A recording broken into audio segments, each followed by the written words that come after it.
kubwa ya huyu kiongozi, tafadhali nataka niwaombe, ngawaje mvua inakuja, na waomba tu tumsikize. Tafadhali msitoke ati kwa sababu ya mvua. Onge chinji ngero alafu tumsikize.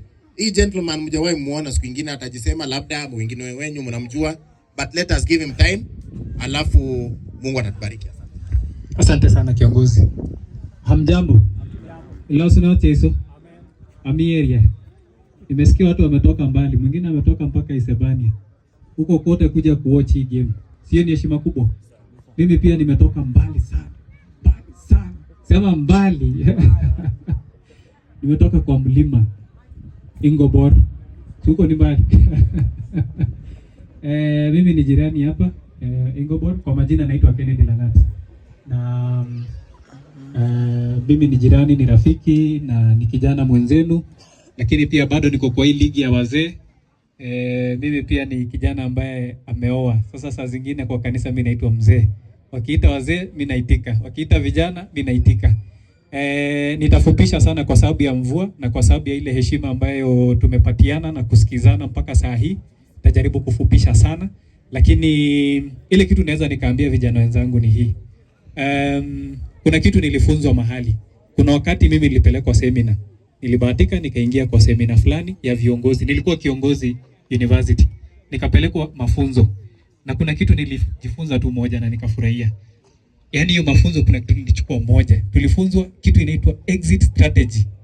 Yaani ukiingia kwa kitu, wakati unataka kuanza kitu, uangalie nitatoka aje. Exit strategy.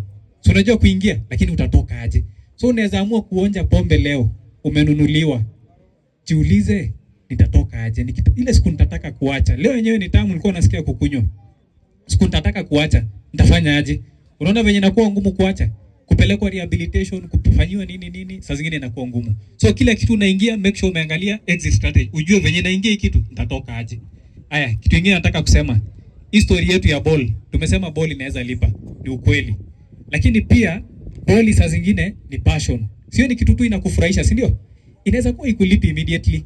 Na saa zingine, so kwa sababu passion inaweza kuwa ikulipi immediately, kuna venye inakunice. Wewe icheze sawa. Lakini pia tujitume na design zingine. Tukue na ka strategy yako ya venye unapata kaunga. Usiseme ati football itakulipa hiyo siku. Ati leo umecheza hapa, utake kuanza kupewa mshahara. Ati nataka mwisho wa mwezi kuna kamshahara kanaingia kwa account yako. Si inaweza kuwa noma. So bado ni tricky. Lakini wewe jua hii ni passion yangu na kuna vile inaweza nilipa. Lakini pia lazima nitafute unga. So mimi huwa saa zingine na train vijana jinsi ya kufanya biashara. Mimi ni mwanabiashara, sijaandikwa. Vile mnaniona hivi niko jobless. So vijana venye tuko unemployed, mimi pia ni unemployed. Lakini ninajiandika. Saa zingine wanafunza vijana jinsi ya kujiandika, mambo ya CCTV. Nilipanganga training wakati mwingine Kaptembo hapo. Na ilikuja vijana wengi sana. Tulikuwa na 135 youths. Na nilikuwa nimechukua from every ward. Kwa sababu ya mvua sitasema mengi zaidi. Baada ya kusema hayo yote, si lazima na mimi nisindikishe kutoa kitu. Nisiongee tu bure. Nitatoa kitu ya kusindikisha. Niliitwa na kijana huyu Isaac. Siku nyingine pia mnaweza nikaribisha. Asanteni sana. Tusipatwe na mvua nikiwa bado naongea. Mbarikiwe.